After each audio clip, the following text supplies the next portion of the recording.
Hello, this is Pastor Gene Kim of San Jose Bible Baptist Church. I want to say that the Jehovah Witnesses, they actually blaspheme Jehovah himself. They actually desecrate and diminish, taking away the deity from Jehovah. You might ask why. Because here's the thing, is that in Revelation chapter 1, verse 8, it says, I am the Alpha and the Omega, says Jehovah God, the one who is and who was and who is coming, the Almighty.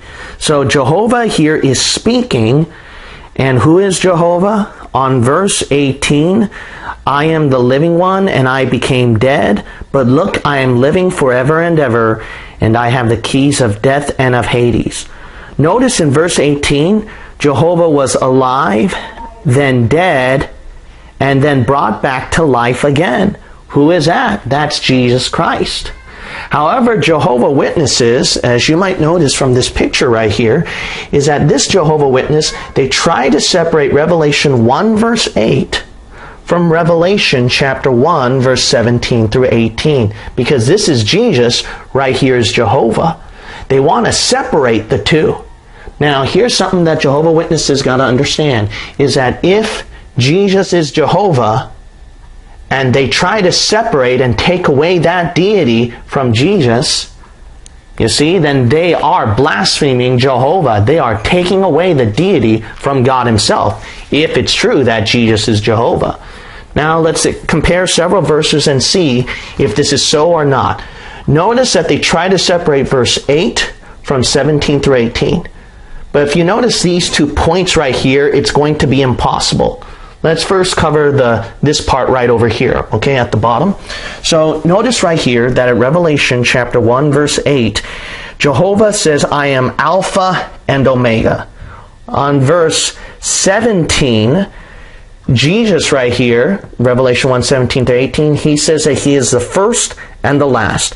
Jehovah Witnesses, they say that because Jesus said, I am the first and last, first implying that he had a beginning. So he is not eternal like God. Thus, Jesus is a created being, not the same as Jehovah God, who is eternal, not created. You see? Well, there's a problem with that, okay? Because verse 8, Alpha and Omega, all right? That's actually the first letter of the Greek alphabet to the last letter of the Greek alphabet. Are we to imply that Jehovah is a created being too then? You see, that is totally stupid. In fact, let's be honest. Verse 8 is a synonym, is synonymous with verse 17 and 18. First and last. First and last. You see that? So basically, they are the same being. All right? If you think Jesus is a created being, then where did it say created? It said nowhere. You just assumed and put your word, your interpretation in there. You see that? Another big proof is this. Look at Revelation 1 verse 7. So you admit verse 8 is Jehovah, right?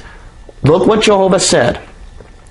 Look, he is coming with the clouds, and every eye will see him, and those who pierced him, and all the tribes of the earth will beat themselves in grief because of him.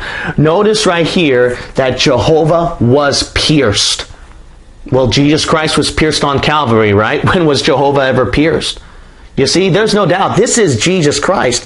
Revelation 1, 7 and 8, there's no doubt, is parallel with Revelation 1, 17 and 18.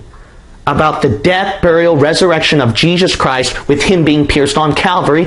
They're combined. They cannot be separated. Verse 7, let's start with verse 8. Jehovah God says he is the one who is coming, right? And then verse 7, it says that the one who was pierced is coming, right? There's no doubt. No matter how hard you try to separate it, this Jehovah Witness might get all excited and exclamation points and try to separate it. But you can't separate it because of these 2 points right here. There's no doubt. 1 and 17 through 18 has to be combined. So this guy has to go out and just be honest. Jesus is Jehovah. And if you desecrate that and you take that deity away from Jesus, you have blasphemed Jehovah.